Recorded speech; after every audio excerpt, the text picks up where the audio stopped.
नमस्कार, आप देख रहे हैं सुदर्शन न्यूज। मैं हूं आपके साथ शिवम दत्त मेहता और स्वागत है 6 बजे के शो यानी कि रण क्षेत्र में, जहां पर आपके लिए हर रोज एक नया मुद्दा लेकर आते हैं। चाहे धर्म का मुद्दा हो या राजनीति का मुद्दा हो, हर मुद्दा आपसे जुड़ा हुआ। और आज बात करेंगे दिल्ली सरकार की और दिल्ली चुनाव की। क्या कुछ हो रहा है वो आपको बताएंगे।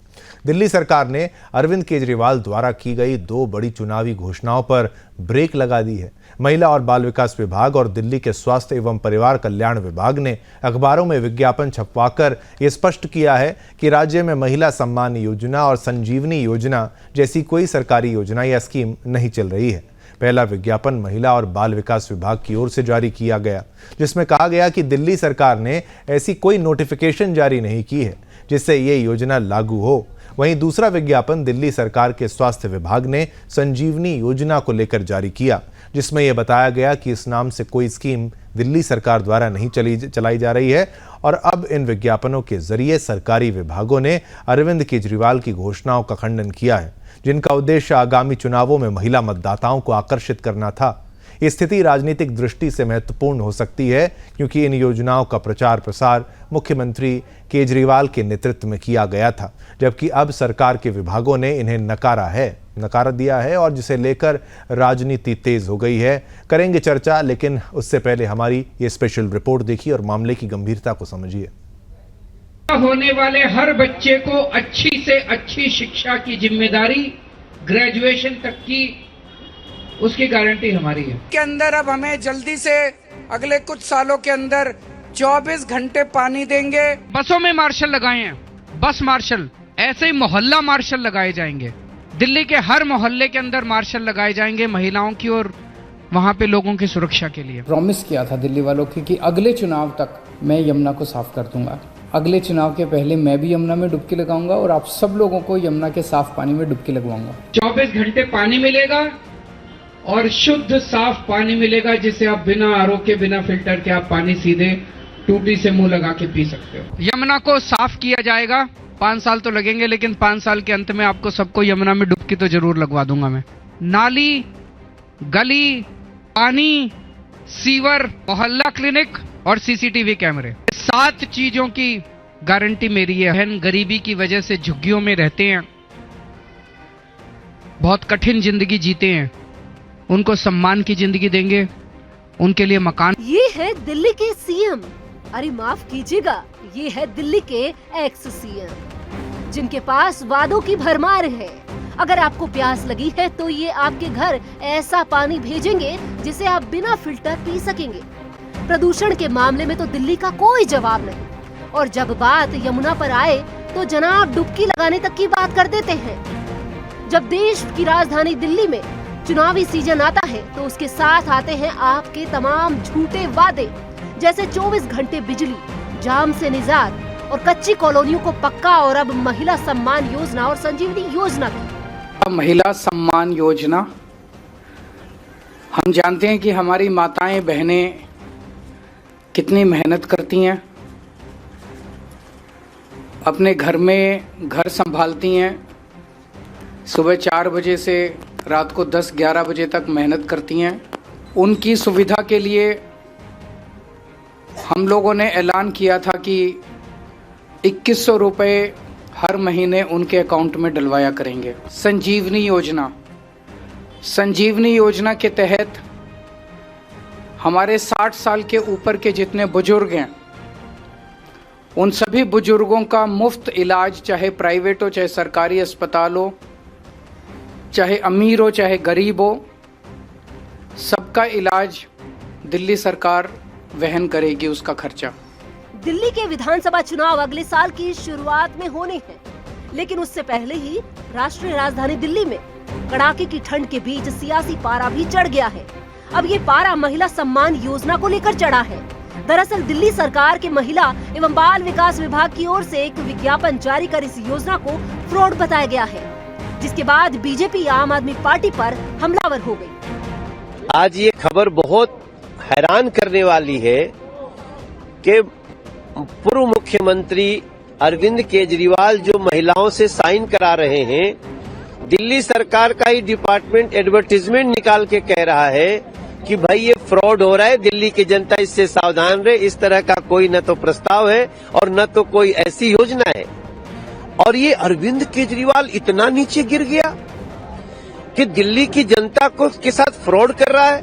अभी पता चल रहा है जो साइन कर रहे हैं उनके अकाउंट से पैसा निकल भी सकता है। दिल्ली में आम आदमी पार्टी की सरकार है और आम आदमी पार्टी की सरकार चेतावनी जारी कर रही है दिल्ली की जनता को कि 2100 रुपए की कोई योजना है ही नहीं।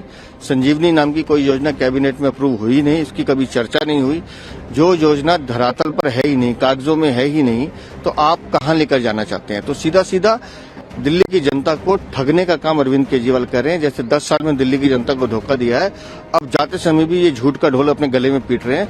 दिल्ली की जनता को ये सावधान किया गया है दिल्ली की सरकार द्वारा कि आप डिजिटल फ्रॉड में मत फंसिए, इस योजना से दूर रहिए। वहीं अब इस पर दिल्ली की नई नवेली मुख्यमंत्री आतिशी ने केजरीवाल के साथ प्रेस कॉन्फ्रेंस की है। आज जो नोटिस जारी किया गया है वह गलत है। सीएम आतिशी ने दावा किया कि बीजेपी द्वारा अधिकारियों पर दबाव बनाया गया था।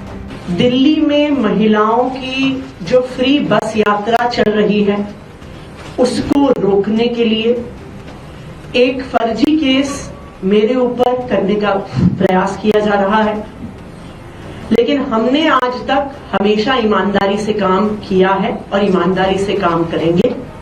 और इसलिए मुझे पूरा भरोसा है कि अगर इनकी एजेंसियां मुझ पे झूठा केस करती हैं, मुझे गिरफ्तार करती हैं, आखिरकार सच्चाई सामने आएगी। मुझे इस देश की न्याय व्यवस्था पे पूरा भरोसा है। वहीं राजधानी में इस पूरे झोलमोल ने राजनीति को नया एंगल दे दिया। अब इस पर तमाम रिएक्शन भी सामने आ रहे हैं, सुनिए। बुजुर्गों और मिडिल क्लास के प्रति इतनी घृणा क्यों भरी हुई है? इतनी नफरत क्यों है भाई?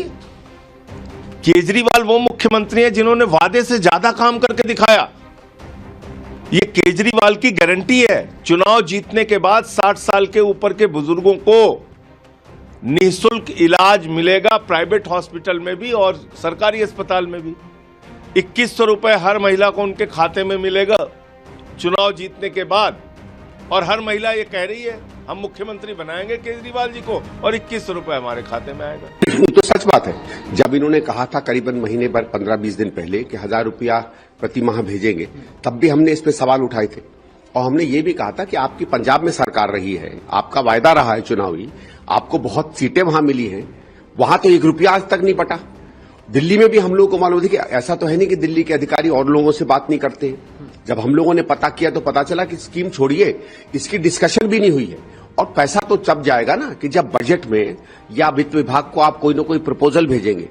1 रुपये का प्रपोजल नहीं भेजा है। विधानसभा चुनाव से पहले लगातार आरोप प्रत्यारोप का दौर जारी है।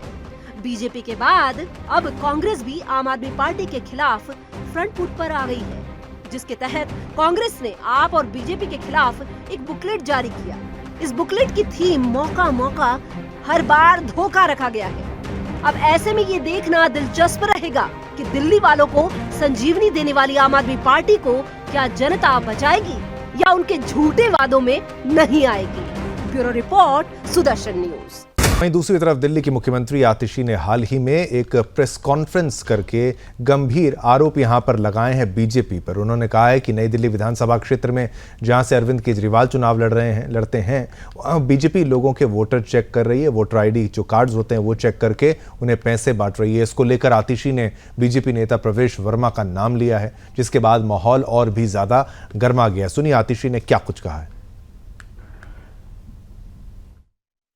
दिल्ली विधानसभा में जहां से अरविंद केजरीवाल जी चुनाव लड़ते हैं, जहां से अरविंद केजरीवाल जी विधायक हैं, वहां पर भारतीय जनता पार्टी पब्लिक को, लोगों को, वोटर्स को उनके वोटर कार्ड देख देख कर पैसे बांट रही है। आज भारतीय जनता पार्टी के प्रवेश वर्मा जी रंगे हाथों पैसे बांटते हुए पकड़े गए। ये फोटो है प्रवेश वर्मा जी का, जो सरकारी बंगला उनको एमपी के तौर पे मिला था। 20 विंजर प्लेस पर नई दिल्ली विधानसभा की अलग अलग झुग्गियों से, कॉलोनी से महिलाओं को बुलाया गया। प्रवेश वर्मा जी की फोटो के साथ एक फॉर्म भरवाया गया, उनका वोटर आईडी लिया गया और हर महिला को लिफाफे में 1100 रुपए दिए गए। एक बात से मुझे खुशी है कि कम से कम मैं यहाँ पे शराब नहीं बांट रहा हूँ।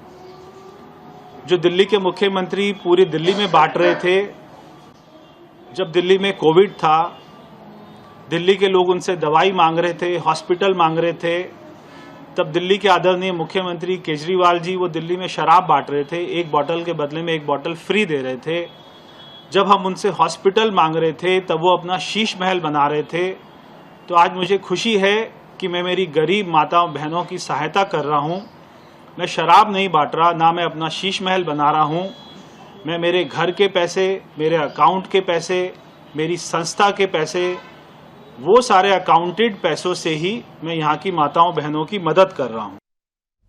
चलिए चलते हैं अपने मेहमानों के पास, कुछ ही पलों में उनसे पूछते हैं क्या है हाल और दिल्ली चुनाव को लेकर आप सभी की प्रतिक्रियाएं भी जान लें, क्योंकि हमारे साथ बीजेपी से लेकर सपा के मेहमान भी रहेंगे, आम आदमी पार्टी के मेहमान भी रहेंगे, कांग्रेस के प्रवक्ता भी रहेंगे और राजनीतिक विशेषज्ञ भी हमारे साथ इस वक्त रहेंगे। क्योंकि वादे तो किए जाते हैं चुनावी पार्टियों के द्वारा, राजनेताओं के द्वारा, पर उनका असल में पूर्ण हो पाना किस हद तक संभव है वो तो वहाँ के अधिकारी ज़्यादा बेहतर समझते हैं, जनता ज़्यादा बेहतर समझते हैं और हम प्रयास करेंगे कि भाई जनता तक सत्य पहुँचे। इसलिए चलिए स्वागत सबसे पहले हम करते हैं हमारे साथ जो मेहमान इस वक्त जुड़ चुके हैं। आलोक वत्स जी हमारे साथ जुड़ चुके हैं, धन्यवाद आपने समय निकाला। बीजेपी के प्रवक्ता राकेश प्रजापति जी, नेता सपा पार्टी से हमारे साथ, आपका धन्यवाद आपने समय निकाला। रमाकांत पाटिल जी, नेता आम आदमी पार्टी के, आपका भी धन्यवाद आपने समय निकाला। और अमित तिवारी जी, प्रवक्ता कांग्रेस के भी हमारे साथ इस वक्त मौजूद हैं।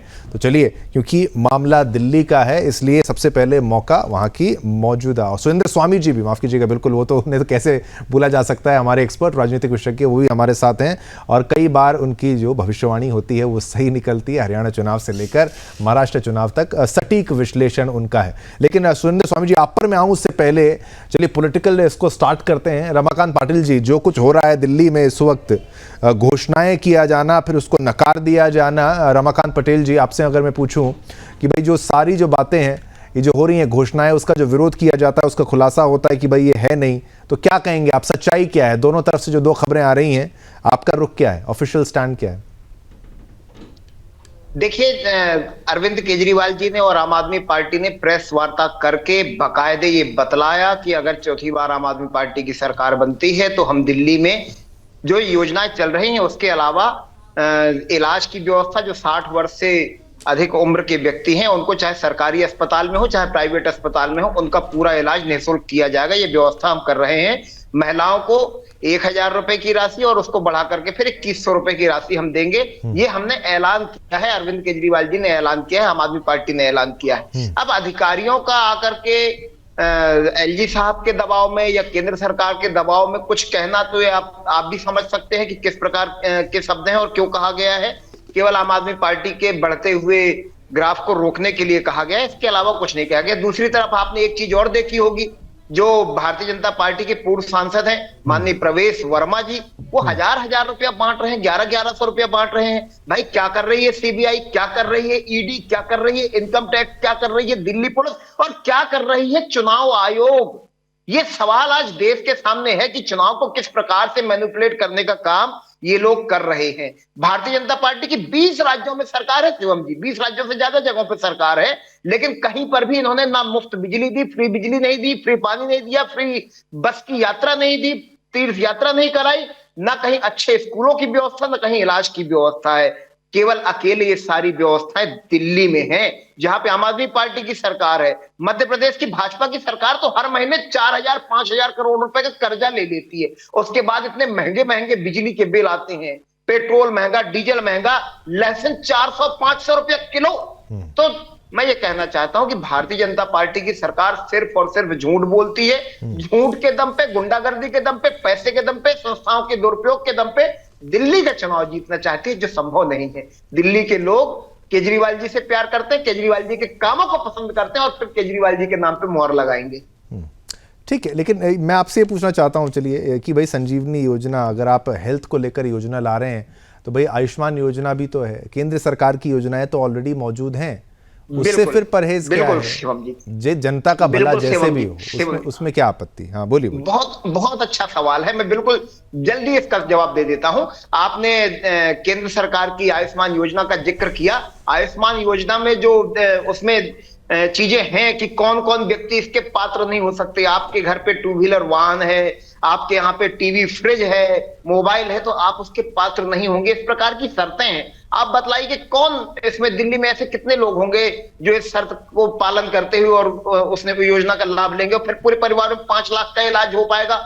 ऐसा है उसमें। लेकिन जो हेल्थ की योजना दिल्ली में अरविंद केजरीवाल जी चला रहे हैं, उसमें यह है कि आप दिल्ली के नागरिक हैं या कहीं के नागरिक हैं, आपकी आमदनी चाहे जितनी है, आप चाहे जितना कमाते हो, आपके घर पे मोटरसाइकिल है नहीं है, वो सब कोई पाबंदियां नहीं है।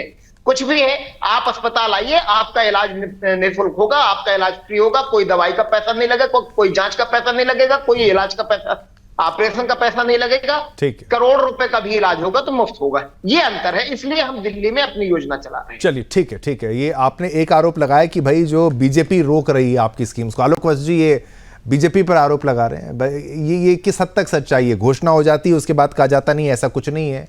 अधिकारी अगर कहें कि ऐसा कुछ नहीं है, ऐसा कुछ मत कीजिए, फ्रॉड हो सकता है, तो फिर आपका क्या स्टैंड है? क्या बीजेपी करेगी, बीजेपी कर सकती है ऐसा?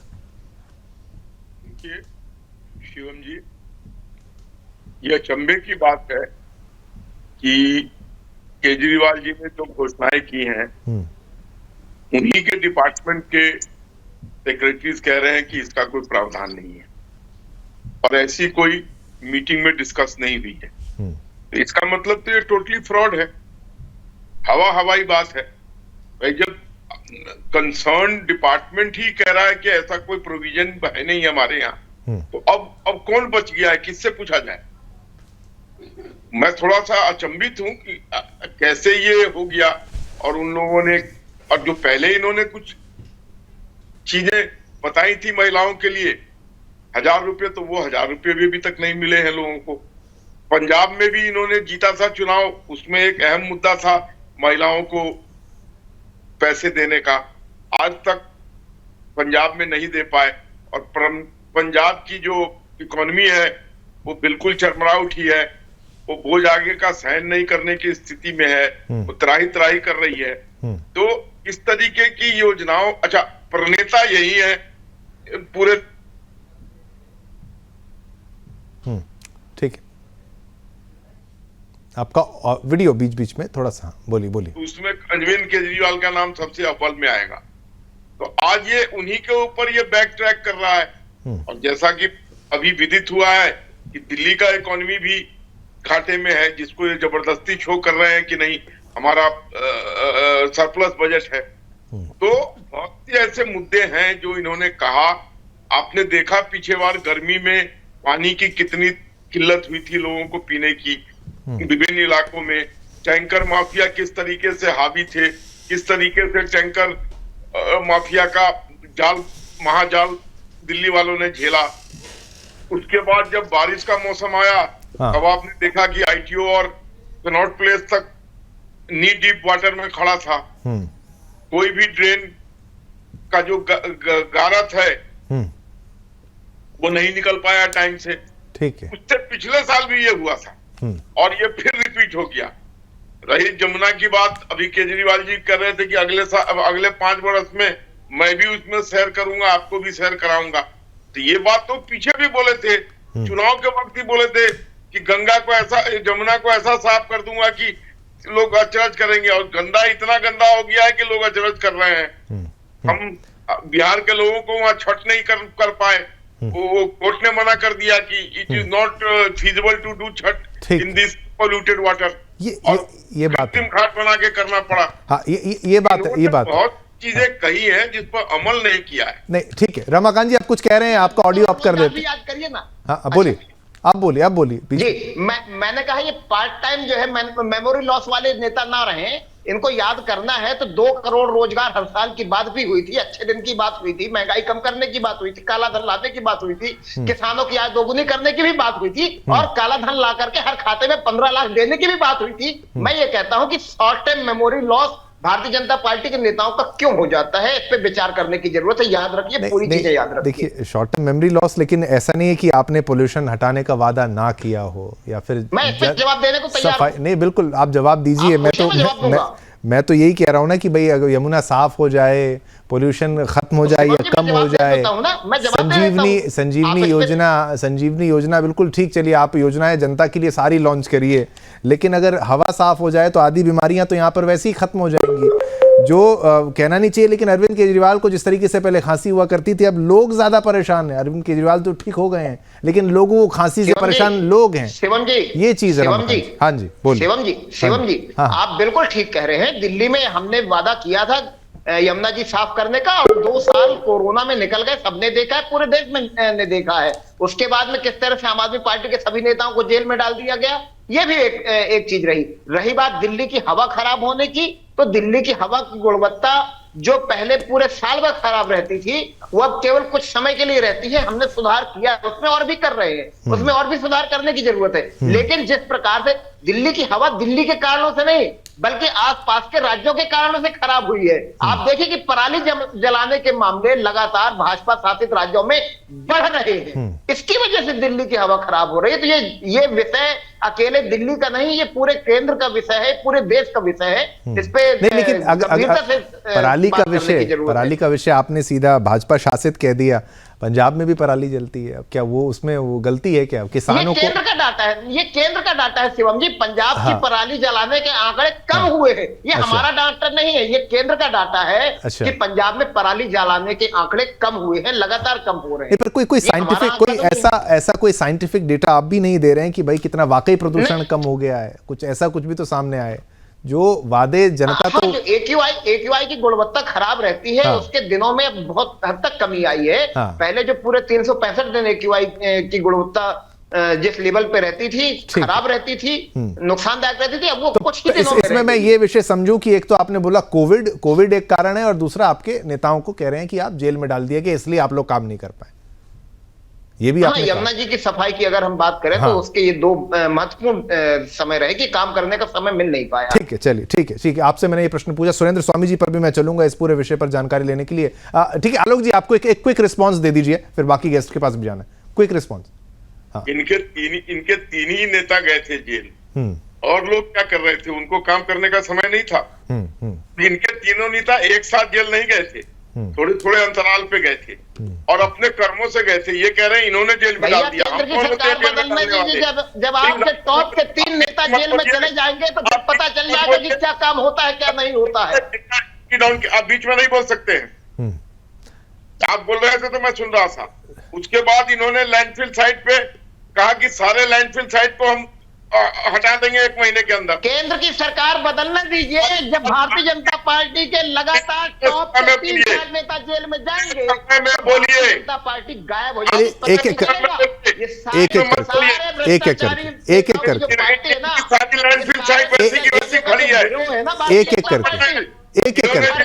अपने शीश में लगाया। चलिए 1 मिनट। इन्होंने कहा था कि मैं गाड़ी नहीं लूंगा, मैं नहीं लूंगा। सुन रहा हूँ तो इन्होंने भोगा और भोग रहे हैं। भ्रष्टाचारियों की गैंग बिखर जाएगी, झूठ का पर्दाफाश हो जाएगा। और ये किसने झूठ बोला था? काला धन लाने की, अच्छे दिन लाने की, 2 करोड़ रोजगार देने की, किसानों की आय दोगुनी करने की, ये बात झूठ थी या सही थी? वहाँ की जनता को हम पर विश्वास है, महंगाई कम करने की बात किसने की थी? आप बताओ तो बेहतर है। कितना चौथी बार रिपीट हो रहे हैं।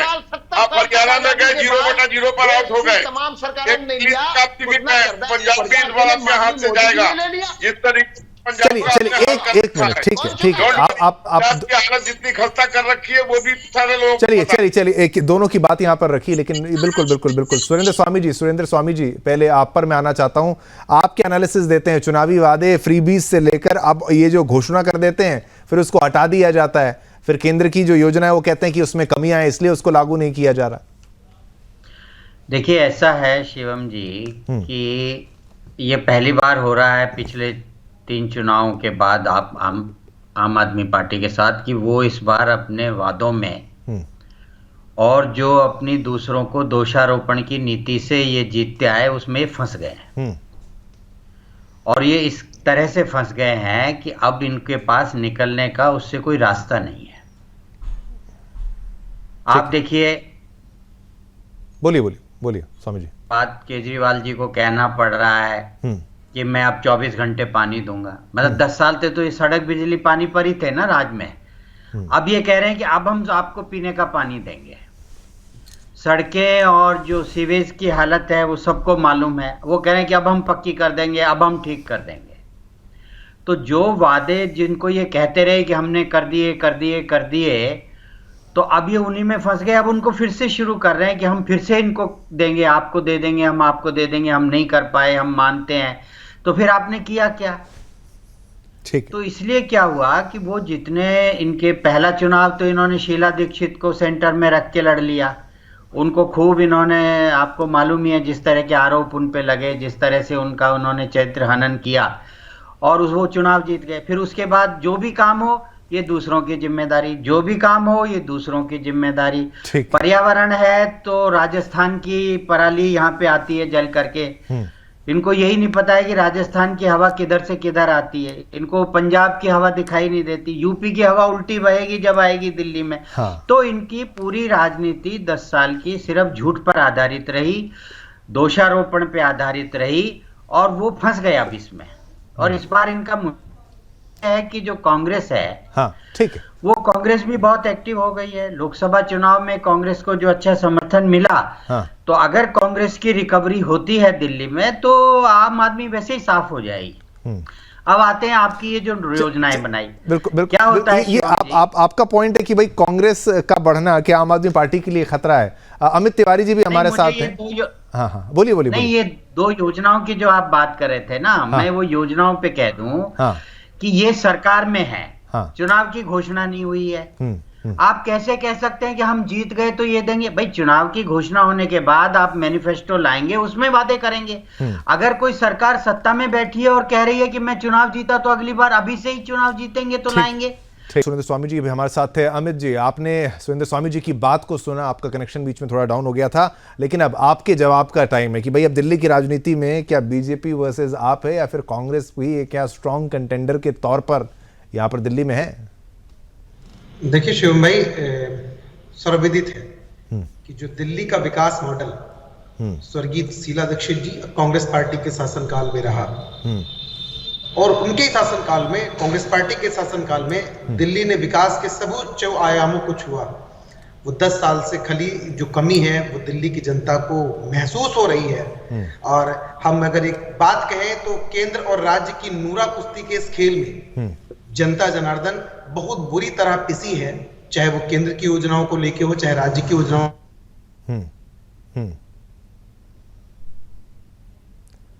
ठीक है, परेशान है, और दिल्ली की जनता सत्ता को बदलना चाहती है। उसके मन में कुछ और है, उनके मन को टटोलकर, उनकी आवश्यकताओं को जानकर पूरी कांग्रेस पार्टी मजबूती के साथ जनता के मध्य जा रही है। हमको विश्वास है कि हमें दिल्ली की जनता का आशीर्वाद मिलेगा, और ये जो केंद्र और राज्य की नूरा कुश्ती का खेल है वो समाप्त होगा। और कांग्रेस पार्टी सरकार बनाकर स्वर्गीय शीला दीक्षित जी और कांग्रेस पार्टी के उन सभी विकास कार्यों को पूरा करेगी जो दिल्ली की जनता की चाहत है, जो दिल्ली की जनता की आवश्यकताएं हैं। पर अब साथ क्यों नहीं तिवारी जी, अब ये साथ क्यों नहीं है? आप लोग साथ रह के चुनाव की, भाई इंडी गठबंधन की बात है, राकेश प्रजापति जी हमारे साथ हैं, वो भी सुन रहे हैं इस बात को। वो जो एकता का संदेश था इंडी गठबंधन का, अब वो यहाँ पर कहाँ खराब हो गया? क्या बात नहीं बनी? टीएमसी हो, आम आदमी पार्टी हो, कांग्रेस हो, साथ चल के भी तो आप अच्छी परफॉर्मेंस कर सकते थे ना, वो नहीं बन पा रही। देखिए हम कह तो रहे, हमने सबसे पहले कहीं पर भी चलिए बीच बीच में आपका थोड़ा सा ऑडियो यहाँ पर, हाँ बोलिए आप बोलिए। हाँ उसकी देखिए सबसे पहले शराब घोटाले का जिक्र करते हैं तो उसमें एफआईआर कांग्रेस पार्टी ने कराई। ठीक। और ये तो केंद्र और राज्य की जो गठजोड़ी थी उसके चलते कि केंद्र की एजेंसियां अभी तो कुछ कर नहीं पाई, वो अलग बात है। जहां पर भी भ्रष्टाचार का नाम आया, दिल्ली के हित का नाम आया, कांग्रेस पार्टी मुखरता के साथ जनता के साथ खड़ी रही। हम इस बात को जरूर मानते हैं कि दिल्ली की जनता ने विगत 2 चुनाव में हमको आशीर्वाद नहीं दिया है, लेकिन हम लोकतांत्रिक पार्टी होने के नाते, राजनीतिक दल होने के नाते हम उनकी उम्मीदों को ऐसे नहीं छोड़ सकते। हम उनकी उम्मीदों पर खरा उतरने का पर तिवारी जी, एक बात आपने कही कि भाई ये करप्शन हुआ है दिल्ली में, ये कांग्रेस की तरफ से, क्योंकि बिल्कुल खुलासा भी एक तरीके से कांग्रेस के बड़े वरिष्ठ नेता के द्वारा ही किया गया था क्या कुछ हो रहा है शराब घोटाले के बारे में, तो आप मान रहे हैं कि करप्शन हुआ था? कांग्रेस पार्टी ने तो काम कर दिया। अभी भारतीय जनता पार्टी को तय करना था ना कि उनकी एजेंसियां उस चीज को प्रूफ क्यों नहीं कर पाई, अभी तक क्यों नहीं प्रूफ कर पाई। ये तो केंद्र का फेलियर है। दूसरी बात, केंद्र का गृह मंत्रालय दिल्ली वासियों को सुरक्षा प्रोवाइड नहीं कर सका, जिससे आए दिन दिल्ली के अंदर, स्कूल के बाहर। चलिए, ये आपके विषय को मैं समझ रहा हूं, लेकिन बीच में आपका थोड़ा सा ऑडियो खराब हो रहा है, वीडियो यहां पर थोड़ा डैमेज हो रहा है। चलते हैं बाकी गेस्ट से भी ये जानकारी लेते हैं। राकेश जी भी हमारे साथ हैं। राकेश जी, ये पहली बात तो ये गठबंधन की बात इसलिए क्योंकि आप लोग गठबंधन में थे या अभी भी हैं, थोड़ा सा क्लैरिटी अभी भी नहीं है कि गठबंधन का अब आगे क्या, लेकिन आरोप साफ तौर पर करप्शन को लेकर जो थे, पॉल्यूशन को लेकर जो थे, आम आदमी पार्टी पर जो लगाए जाते, चाहे बीजेपी कांग्रेस कहती है कि हमने बताया, आपका क्या कहना है? देखिए, गठबंधन की बात यह है कि ये सारे जो राज्य के चुनाव होते हैं ये सारे स्थानीय दलों पर निर्भर करते हैं। कौन सा दल, माननीय राष्ट्रीय अध्यक्ष जी अखिलेश जी ने पहले भी कहा था इस चीज को, जब इंडिया गठबंधन 2024 में पूरी तरीके से लागू हो रहा था, तब बड़ी मीटिंग में भी कहा था कि जो क्षेत्रीय दल हैं उन क्षेत्रीय दलों को उस प्रदेश की जिम्मेदारी दी जाए। जैसे कि पंजाब में आम आदमी पार्टी है, दिल्ली में आम आदमी पार्टी है, उत्तर प्रदेश में समाजवादी पार्टी है, बिहार में राष्ट्रीय जनता दल है। तो माननीय राष्ट्रीय अध्यक्ष जी का यही कहना था कि जो प्रदेश में जो लीड में रोल में है उसको जिम्मेदारी वहां की दी जाए। फिलहाल ये चुनाव केंद्र की सत्ता का नहीं है, फिलहाल ये चुनाव दिल्ली प्रदेश का चुनाव है। हाँ, पर माननीय राष्ट्रीय अध्यक्ष जी अखिलेश जी ने अभी शिवम जी एकता का प्रश्न है, एकता क्यों नहीं हो पा रही है? ये एक मतलब असमंजस की परेशानी क्या है? क्या भाई आपस में वो बन नहीं पाई क्या बात जो होनी थी, या फिर मनमुटाव, फिर वही तृणमूल कांग्रेस की बात भी सामने आती है, ममता दीदी वाली बात भी सामने आती है? देखिए इसमें बस मैं तो इतना ही कहना चाहूंगा कि कहीं ना कहीं कुछ लोगों की अपनी अपनी महत्वाकांक्षाएं होती हैं, और कहीं किसी की महत्वाकांक्षा जब पूरी नहीं होती है तो इस तरीके की किसी मतलब कांग्रेस है, किसी मतलब कांग्रेस, किसी मतलब नहीं, ये किसी का भी हो सकता है, ठीक है, मैं ये नहीं कह सकता। ये इतना आप तो खुल के बोली, अमित तिवारी जी ने तो खुल के बोला, अमित तिवारी जी ने खुल के बोला आम आदमी पार्टी की। मैं चूंकि समाजवादी पार्टी का प्रवक्ता हूँ, नेता हूँ, माननीय राष्ट्रीय अध्यक्ष जी ने अभी महिला सम्मान का जो कार्यक्रम हुआ था दिल्ली में, वहां गए थे, और हमारी पार्टी अभी समाजवादी पार्टी दिल्ली के प्रदेश के अंदर चुनाव में भागीदारी करने जा रही है। वो बात की बात है, साथ में लड़ेंगे, किस तरीके से लड़ेंगे वो बात की बात है। लेकिन आप जो चर्चा कर रहे थे मैं उस चर्चा पर आना चाहता हूँ। देखिए, भारतीय जनता पार्टी की के लोग जब चुनाव में गए, चाहे वो राजस्थान का चुनाव हो, चाहे गुजरात का हो, चाहे छत्तीसगढ़ का हो, चाहे मध्य प्रदेश का हो, चाहे हरियाणा का हो, चाहे असम का हो, चाहे महाराष्ट्र का हो, हर जगह इन्होंने 500 रुपए सिलेंडर देने का वादा किया, हर जगह इन्होंने बिजली मुफ्त करने का वादा किया, हर जगह रोजगार देने का वादा किया, हर जगह जो है किसानों के लिए आय दोगुनी करने का वादा किया। लेकिन एक प्रदेश बता दें मुझे आप शिवम जी, जहां पर इन्होंने 500 रुपए का सिलेंडर कर दिया हो, जहां पर इन्होंने 100 यूनिट बिजली फ्री कर दी हो। और तो और मैं कहना चाहता हूं, देखिए मैं आम व्यक्तिगत एक शिक्षक होने के नाते, चूंकि मैं एक शिक्षक भी हूं, पहली मेरी प्रायोरिटी है कि शिक्षा पर बात करना, लेकिन मैं आज आपके माध्यम से फिजिक्स पढ़ाते हैं आप? जी, मैं फिजिक्स पढ़ाता हूँ, मुझे याद है। जी, मैं फिजिक्स पढ़ाता हूँ और सोशलॉजी भी पढ़ाता हूँ, इसलिए मैं इंटर कॉलेज में लेक्चरर हूँ। तो एक शिक्षक होने के नाते मेरे पहली एक जो मतलब अभिव्यक्ति है वो ये है कि निश्चित रूप से एक बात जो मैं कहना चाहता हूँ कि आम आदमी पार्टी ने शिक्षा के क्षेत्र में जो विद्यालय बनाए हैं उसके लिए मैं तहे दिल से उनका बहुत बधाई देना चाहता हूं। उसके लिए उनके उप मुख्यमंत्री मनीष सिसोदिया जी का बहुत, क्योंकि आप दिल्ली में रहते हैं शिवम जी, बात पूरी हो जाने दीजिए। बिल्कुल, थोड़ा पास ही बोलिए। आप दिल्ली में रहते हैं, आपने वहां के विद्यालय में भी दिल्ली जाता रहता हूं, मैं अभी आपके यहाँ पर भी आया था, मैं भी दिल्ली जाता रहता हूं, लेकिन वहां के मैंने जो माध्यमिक प्राइमरी राजकीय विद्यालय देखे, मैं वादे के साथ कहना चाहता हूं उत्तर प्रदेश के अंदर एक भी सरकारी विद्यालय वैसा आज तक नहीं बन पाया। उसके लिए पिछली सारी सरकारें दोषी रही, थोड़ा बहुत दोष सभी सरकारों का रहा है। लेकिन बात मैं ये करना चाहता हूं, पिछले 7 सालों से तो भारतीय जनता पार्टी है, इन्हें कुछ तो कार्य करना चाहिए, क्यों नहीं कर रहे हैं आखिर? ये तो बड़ा पारिवारिक माहौल जैसा आपने जो स्टेटमेंट दिया है, थोड़ी सी गलती, थोड़ा सा आपने कांग्रेस को भी ताना मार दिया, आम आदमी पार्टी की तारीफ भी यहाँ कर दी, प्रेम भी दिखा दिया। पार्टी देखिए सीधी सी बात है, विद्यालय जिस स्तर के मनीष सिसोदिया जी ने आम आदमी पार्टी ने बनाए हैं, ऑनलाइन क्लिनिक बनाए हैं, 100 यूनिट बिजली दे रहे हैं, ठीक है, और भी बहुत सारी उनकी पानी की व्यवस्था कर रहे हैं, ये निश्चित रूप से उनके कार्य बहुत अच्छे हैं। भारतीय जनता पार्टी किसी भी वादे पर खरी नहीं उतरी है, किसी भी स्टेट में एक वादा इन्होंने, बीजेपी से इसका जवाब ले लेते हैं, लेकिन फिर वो आपका इतना जो प्रेम है अभी डिबेट में नजर आ रहा है, आम आदमी पार्टी सपा का, और नाराजगी, वो एकजुट होते हुए नजर क्यों नहीं आ रहे? ये एक बड़ी परेशानी का सबब है। खैर, एक आरोप डायरेक्ट यहाँ पर आलोक जी आपकी पार्टी पर ये लगा रहे हैं, बीजेपी पर लगा रहे हैं, उसका जवाब लेते चले। दिल्ली का कंपैरिजन उत्तर प्रदेश पूरे से कर दिया है इन्होंने। पति जी ने गोल गोल घुमाकर इतनी छोड़ दी कि केजरीवाल 2-4 सीट दिल्ली में शायद अकोमोडेट कर दें। आप समझ रहे हैं? बिल्कुल। ये राजनीति दूर तक की खेल गए। और रही बात भारतीय जनता पार्टी की, तो देखिए, लोकतंत्र में जनता सर्वोपरि होती है। और इसी जनता ने हमको। आलोक जी बस डिस्टर्ब करूंगा, वैसे आपने डिस्टर्ब नहीं किया, लेकिन बस एक बात कहूंगा, मैं इतना पूछना चाहता हूँ, उत्तर प्रदेश के अंदर बस एक मिनट, बस 20 सेकंड लूंगा, 20 सेकंड। उत्तर प्रदेश के अंदर 500 रुपए का सिलेंडर क्यों नहीं हुआ? 100 यूनिट बिजली क्यों नहीं फ्री हुई? किसानों की आय 2, आपने जो बोला वो उसी का जवाब देंगे, आप जवाब दें राकेश जी, मौका तो दीजिए, डिबेट खत्म हो जाएगी, फिर मैं किसी को मौका ना दूं, ऐसी बात नहीं है।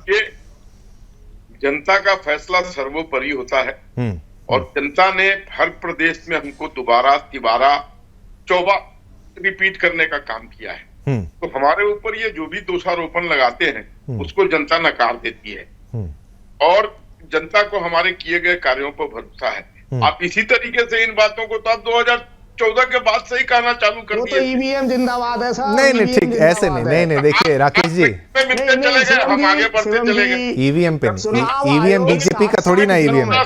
नहीं, देखो, मैं किसी की पार्टी में 7 दिनों में नहीं, ठीक, बिल्कुल नहीं, ये तो साबित हो गया। हमारे प्रधानमंत्री जी कहते हैं, हमारे प्रधानमंत्री जी कहते हैं डिजिटल इंडिया आ गया है, ठीक है ना, और चुनाव आयोग को 7 दिन में डाटा उपलब्ध करा रहे हैं। बताइए ये कौन सा तरीका है? दूसरा ये नहीं है। आप जितनी सीटें जीतते हैं, क्या उसमें चुनाव आयोग ने गड़बड़ करी है? कांग्रेस ने भी तो जीती है, सबने सीटें जीती है, और अच्छा परफॉर्मेंस जिसने किया है उसको वोट मिले, उसके आंकड़े साफ हैं। चुनाव आयोग पर ही अगर प्रश्न उठा देंगे तो खत्म हो गया। एग्जामिनर पे ही शक करना चालू कर दें तो फिर बात खत्म हो जाएगी। बच्चे क्या रिजल्ट लेकर आते हैं वो बात ही पूरी उल्टी हो जाएगी। चलिए, खैर, सभी को बराबर का बेबुनियादी बातें मत कीजिए, ये सब राग बहुत दिन से अलाप रहे हैं, इस सब का कोई फायदा नहीं है। चलिए, हम आगे बढ़ रहे हैं, हम और भी आगे बढ़ेंगे। 19 राज्यों में है। बिल्कुल समय का अभाव है, समय इतनी अनुमति देता है, सबको बराबर का मौका देने का प्रयास किया। एक हेल्दी डिबेट के लिए धन्यवाद करना चाहूंगा। रमाकांत पटेल जी थे, आलोक वत्स जी थे, अमित तिवारी जी थे, राकेश प्रजापति और सुरेंद्र स्वामी जी, सभी का बहुत बहुत धन्यवाद। तो दर्शकों, आज के मुद्दे को आपने समझा, चुनावी वादे फिर से किए गए, लेकिन कोई किसी को ना ठगे, ना कोई किसी को मूर्ख बनाए, और आपको जिसको चुनाव आपको करना है वो आपकी मर्जी है, लेकिन सोच समझ के आपको अपने जो वोट की कीमत को समझना चाहिए, और वादों पर केवल नहीं जाना चाहिए। वादे सत्य हो रहे हैं, एनालिसिस करके अपने फाइनल निष्कर्ष पर पहुंचकर ये वोट डालें। तब तक के लिए मुझे आज्ञा दीजिए, मुझे यानी शिवम दत्त मेहता को और मेरी पूरी टीम को आज्ञा दीजिए। हम सभी की तरफ से आप सभी को जय हिंद,